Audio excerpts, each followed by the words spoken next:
NDR দিয়ে এবং বিভিন্ন সংস্থা দিয়ে তাদেরকে শেষ করে ফেলাচ্ছি, গার্মেন্টস বন্ধ হয়ে যাচ্ছে, ওই তাদের কথা বলার কোনো জায়গা নেই। আজকে নূর এখানে বসা, নূর জানে ইউনূস সাহেব যখন ক্ষমতায় আসছিল আমরা প্রথমেই যে বলেছিলাম আপনি রাজনৈতিক বা জাতীয় সরকার করার দরকার নাই, তবে অন্তত পক্ষে আপনি 4-5 জন উপদেষ্টা নেন যাদেরকে মানুষ চিনে, যারা মানুষের সাথে আপনার মাঝখানে যে দূরত্বটা সেটা বোঝাতে পারে। কিন্তু আপনি আমাদের সেই কথা শোনেন নাই। আজকে আপনার যে উপদেষ্টারা আছে তাদের অর্ধেক উপদেষ্টার নাম বাংলাদেশের মানুষ বলতে পারে না। তারা জানে না যে তাদের ভাগ্য কার দ্বারা নির্ধারিত হচ্ছে, কার দ্বারা ঠিক হচ্ছে। আপনার আরেকটা সোর্স অফ পাওয়ার ছিল কারা? আপনার আরেকটা সোর্স অফ পাওয়ার ছিল, যেটা আমার ভাই রাশেদ বলে গেল, যে আর্মি। আজকে কেন আর্মির এইভাবে কথা বলতে হয়? আর্মির সাথে দূরত্ব কে সৃষ্টি করেছে? রাজনৈতিক দলের সাথে দূরত্ব কে সৃষ্টি করেছে?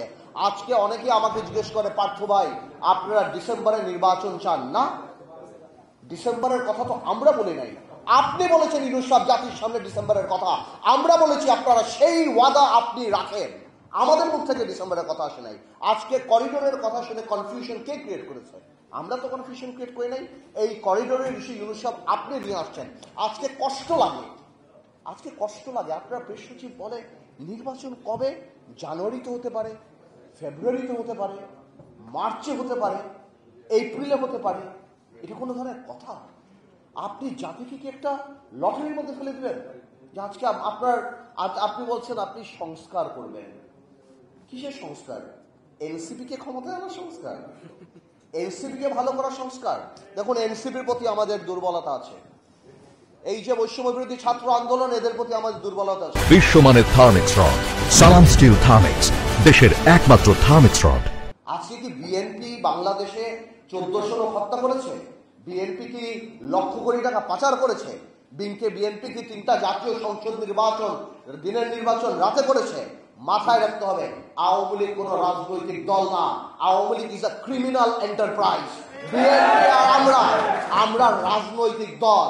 আজকে বিএনপিকে আমি ধন্যবাদ জানাই যে বিএনপির মতো এত বড় একটা রাজনৈতিক দল, হয়তো ইলেকট্রাল রেটে আমরা ওরকম ইম্পর্টেন্ট নাও হতে পারি, কিন্তু রাজনীতিতে হয়তো আমরা রেলিভেন্ট।